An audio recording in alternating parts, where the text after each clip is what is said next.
Okay, so results. How are you going to interpret the results and how you need to find the missing bits? This is how you're going to do that one. Step one, when you got a graph, for example, I will give you 1, 2, or 3 graphs and which you need to interpret the results. The graphs are going to be like this.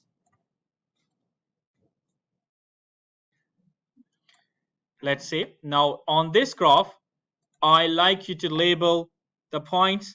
I like you to label this axis. So that is a stress, strain, yeah, load at failure. So 1, 2, 3, and 4. That's a 4. Yeah. So 1 is yield point. Yeah. Upper yield point. The 2 is lower yield point. 3 is UTS. 4 is load at failure, sometimes called stress at failure. Stress at failure is the maximum stress the material can have before nervous breakdown. Yeah, so that's before it actually fails. Stress at failure. Then we look at the area under the curve, the toughness of the material. So this up till here, from this region to this region, let's call it 5. That is known as elastic region, because if you remove the force, the material will come back to its original position. Yeah, elastic region.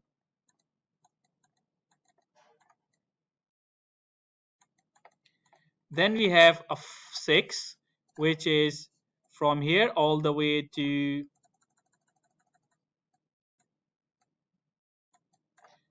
that is known as plastic region. Plastic region, also known as permanent deformation. The material will not come back to its original position. I apply the force, for example, the material is not going to come back. Permanent deformation also means material can break anywhere from that to that point. The breakage happens in that region. If the material is very, very, very brittle glass, there will not be any deformation. It will break. Okay. Then we got this thing. So this is now after that one, once you got this bit,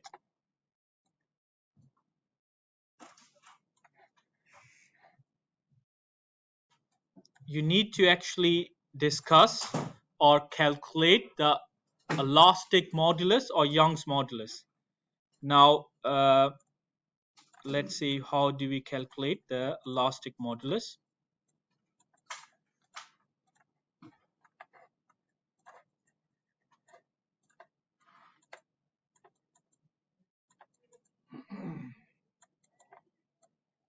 Young's modulus E, yeah, which is known as Young's modulus or elastic modulus. It's a property of the material. It does not change. We have the formula for the Young's modulus, which is E equals stress over strain. This is stress and this is strain. The unit for the stress is Pascal. Pascal is too tiny. We use megapascal. And strain has no units. But you know the formula for the stress. The stress has a formula.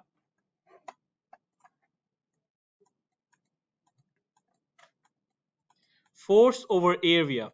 If the force is given and the area is given, you can find the stress. Force is going to be Newton and area has to be converted into meter square.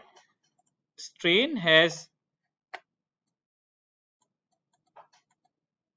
a formula, change in length, which is again going to be in meters, millimeter, doesn't matter, but both units are going to be same, over original length. Strain does not have any unit. Now, if I give you a graph and says, find me elastic modulus, or Young's modulus. How are we going to do that? Okay, so if I move to this side, let's say this is the graph that I want you to find the elastic modulus. Yeah. First, you need to find out the yield point. How do you find out the yield point? We use a ruler. Start the ruler all the way from here. Keep following the line, keep following the line, keep following the line, and here you. That's where the line deviates from the straight point. That point. Yeah. So if this is stress here and the strain here, so what you're going to do is you look at what is this value. Yep. Let's imagine 200, or let's say it's 90. Let's call it 90 megapascal. Yeah, that's the value we got. Let's say, just for the sake of saying. Then you find out what is the strain here. Let's say the strain is 2%. Yeah, it's a 2%. Now I don't want these values. I want is this. Can you do me this? Stress, which is 90 megapascal. What is mega? 10 to the 9 or 10 to the 6? 10 to the 6, yeah? And 2%. I don't like 2%. 2% is actually 2 over 100, isn't it? So which is 0.02. So put 0.02 here. Yeah. Put that in calculator. When you put that in calculator, you will get an answer. CLC, let's put that one. So 90 million. So 1, 2, 3, 4, 5, 6 divided by 0.02. Yeah, that's that one. So 1, 2, 3, 4, 5, 6, 7, 8, 9. Okay, so that is that's the value we got. But you got a calculator button. It's called ENG. Press that ENG button, and it will give you as 4.5 times 10 to the 9. Yeah, Pascal. When we write modulus, we write modulus in gigapascal. 10 to the 9 is giga. So you call it 4.5 gigapascal, GPa. Yeah, that's the value. This is how you're going to calculate that one. When you do that in for your task in assignment, you make sure you draw this black line, you draw this green line and that line, and then just obviously values are going to be different. So this is how you're going to do that one, and use the formula to find the answer. Yeah. Now the next one is conclusion reached. Conclusion reached is I gave you 3 materials. Now conclusion is based on what you have done previously. You discussed the material 1, material 2, and you said, oh, material 2 is more tough. Why? Write a reason. More area under the graph. Material 1 is more strong. Strength is different than the toughness. Strength is how much you can take. What's the maximum?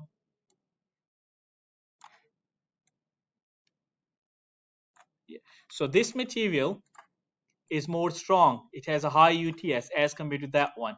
But this material number 2 is actually more tough than material number 1. Why? Because the area under the graph here is actually the toughness. Yeah. So you can discuss the toughness in that one. You can go back.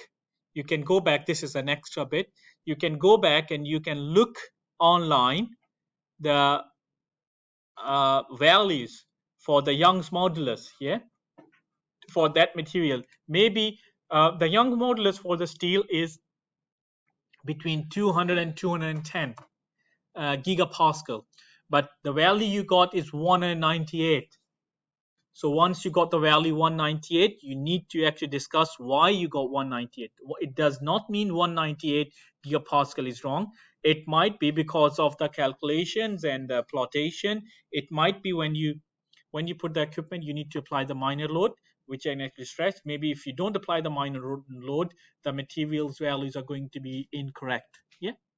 So sometime, for example, we will test, I will put the result of one of the aluminium, aged aluminium. That's the problem. Aluminium, you look online, it will say like, oh, it's 92 gigapascal. But with the aluminium we tested, it's 700, 300 gigapascal. The reason is because that's still aluminium, but it's an aged aluminium, like it's a quite old aluminium, 5 year, 10 years old aluminium. The more you age, the material become hard. But these same process, 10 years natural aging, you can do in the lab for in 36 or 48 hours. Yeah. So, but I will explain you when I give the graphs that what kind of material is that.